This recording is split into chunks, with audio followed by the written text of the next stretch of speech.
Online Learning Module, Production Work Excellence Training. Alang sa mga production workers sa MEPZ o manufacturing companies. Module 1, Disiplina og Propesyonal nga Panagway.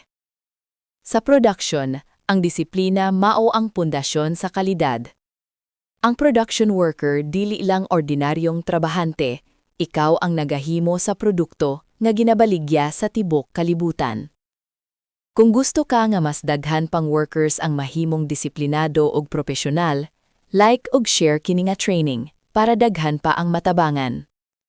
Praktikal nga tips, sakto sa oras pirmi, complete uniform og PPE, limpyo og presentable, walay alahas nga delikado, visible ang ID.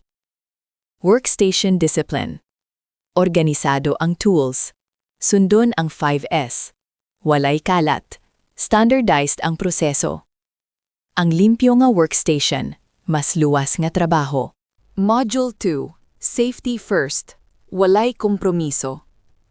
Ang imong kinabuhi kaysa production target.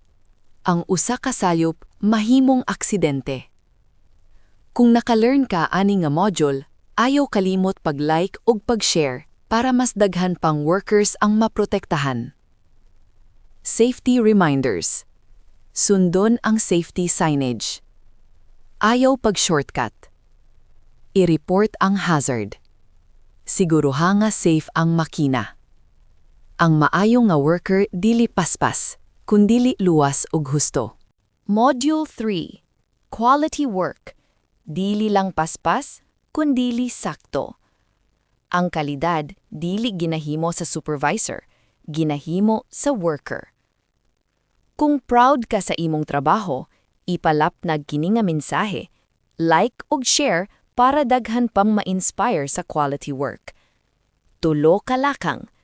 Sundon ang SOP, i-check ang output, i-report ang depekto. Ang usa ka depekto mahimong makadaot sa reputasyon sa kumpanya. Module 4, Teamwork ag Komunikasyon. Ang production line usa ka team. Kung nagtuo ka nga teamwork ang sikreto sa kalampusan, share tini sa imong kauban sa linya. Team habits, tabangay, respeto, sakto nga endorsement, clear communication.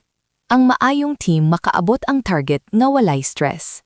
Module 5, Responsibilidad ug Performance. Ang imong trabaho nagsuporta sa imong pamilya. Kung nakahatag kini og inspirasyon nimo, like ug share para mas daghan pang pamilya ang matabangan pinaagi sa disiplina sa trabaho. Top worker traits. Dili sige absent, consistent ang output, open sa training, responsible. Ang consistency may magdala og promotion. Module 6, Mga bili og kalambuan. Ang factory worker mahimong supervisor kung naa kay disiplina. Kung gusto ka nga mosaka ang level sa atong mga workers sa Pilipinas, tabangi kami pinaagi sa pag-like ug pag-share ani nga module. Core values. Integridad. Hard work. Accountability. Respect. Career growth. Kat-on og machine operation. Attend trainings. Aim for leadership. Panapos nga mensahe. Ang production worker dili lang naghimo og produkto. Nagtabang siya sa ekonomiya, sa export sa Pilipinas, sa iyang pamilya, ug sa kaugalingong kaugmaon. Kung nakatabang kini nga training, like og share para daghan pa ang ma-inspire og matabangan. Disiplina matag adlaw. Kalidad sa matag output. Kaluwasan sa matag lihok. Giandam ni Coach Relin. Gidala kaninyo sa Kinauboy Training Academy.